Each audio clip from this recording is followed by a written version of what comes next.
근데 변호사님 좀 궁금한 게요. 네, 시청자분들도 네, 사실은 궁금하실 것 같아요. 우리 대본에도 없는 내용인데 네, 맞습니다. 어, 대본에 만약에 없는 내용들이 또 나오고 있어가지고 맞아요. 열심히 하고 이렇게 있습니다. 그쵸. 매번 열심히.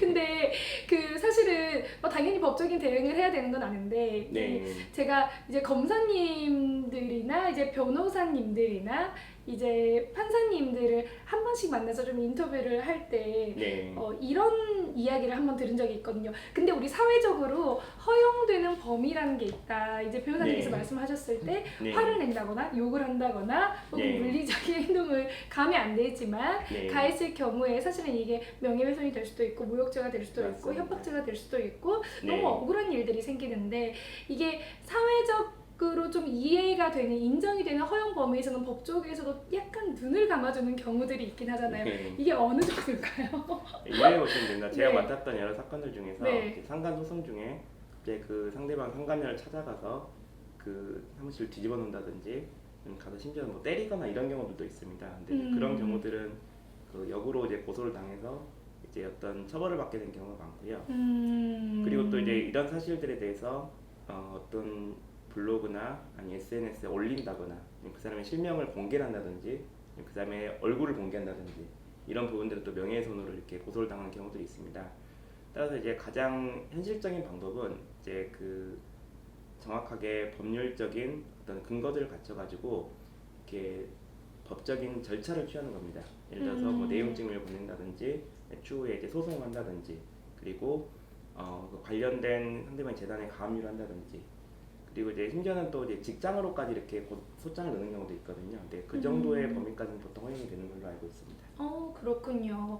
이제 소장을 이제 법적인 제도 하에서 소장을 네, 집어넣어서 네, 어쩔 수 없이 알게 된 경우까지는 허용이 가능하지만 그 이외에 네, 물리적인 행동을 네, 하거나 맞습니다. 모욕이나 명예훼손이 될 만한 행동은 너무 화가 네, 나지만 맞습니다. 참는 것이 좋다. 참는 게 좋을 것 같습니다. 예, 참는 것이 좋다. 참 피해자인데도 참아야 되는 것들이 참 많은 것 네, 같습니다. 맞습니다. 그렇다면 또 이 방송을 보시는 분들이 궁금한 게 또 이걸 것 같아요. 그래, 그러면은 내가 감정을 참았어. 그러면 네, 이기는 방법이 뭘까? 네, 잘 이기려면 어떤 것들이 좀 필요할까요? 네, 잘 이기려면 이제 제일 음, 중요한 게 어떤 거냐면요. 이게 내가 얼마나 힘들었고 내가 얼마나 고통스러운지 이 부분을 말하는 게 중요한 게 아닙니다. 물론 이제 그 부분을 감정적으로 표현을 할 수는 있지만 첫 번째로는 기록을 남기는 겁니다.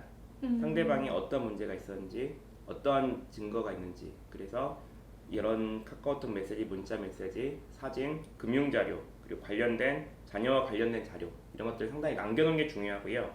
근데 이 과정에서 어떤 불법적인 증거를 수집하는 부분에 대해서 나중에 좀 문제가 될 수가 있습니다. 그래서 법적인 허용되는 범위 내에서 이렇게 모으고 그거에 대해서 차분하게 물론 차분하기는 좀 어려울 수 있는데 차분하게 증거를 모집하는 게 중요하다고 생각합니다. 정말 냉철한 마음으로 증거들을 모아야 네, 되는 것 맞습니다. 같은데요. 그러면 네, 저 한 가지 좀 궁금한 게 이건 제가 네, 시청자 입장에서 좀 궁금한 게요. 네, 조금 전에 이제 문제가 되지 않는 선에서 증거들을 모아야 된다라고 말씀을 네, 드렸는데 맞습니다. 그러면 몰래 녹취를 하는 것은 문제가 되나요? 네, 이렇게 보시면 됩니다. 그러니까 우리 통신보호비밀법상 대화 당사자일 경우에는 녹취가 가능합니다. 하지만 내가 대화 당사자가 아닌데 녹음기를 놔두는 경우, 뭐 차에다 녹음기를 설치하는 경우, 이런 경우 좀 문제가 될 수가 있고요. 그래서 또한 이제 또 이제 문제될 수 있는 게 뭐냐면 이제 상대방의 뭐 위치를 이렇게 추적하는 기기를 단다든지 이런 것들은 좀 나중에 문제가 될 여지가 있습니다. 그래서 법적인 범위 내에서 이제 증거를 수집해야지 이걸로 나중에 또 증거가 쓰일 수가 있거든요. 그래서 최근에는 이제 판례들이 그 위법하게 수집한 증거들에 대해서 증거로 또 못 쓰는 판례들이 좀 나오고 있거든요. 그래서 항상 법적인 허용 범위 내에서 증거를 수집하는 게 중요합니다. 근데 정말 또 피해자한테 억울한 것 같아요. 아니, 네, 맞습니다. 막말로 아내랑 네, 남편한테 네, 이제 뭐 불륜을 저질렀으니 네, 부적절한 관계를 저질렀으니 어서 말해봐 이랬을 때 말을 네, 하는 사람은 없잖아요. 네, 녹음기를 설치를 해야 알 수 있지. 정말 참, 네. 하지만 법적인 제도 하에서 하는 것이 네, 가장 좋다라는 거, 맞습니다. 역으로 당하지 않을 수 있는 방법이라는 네, 거, 좀 알아주시면 좋을 것 같고요.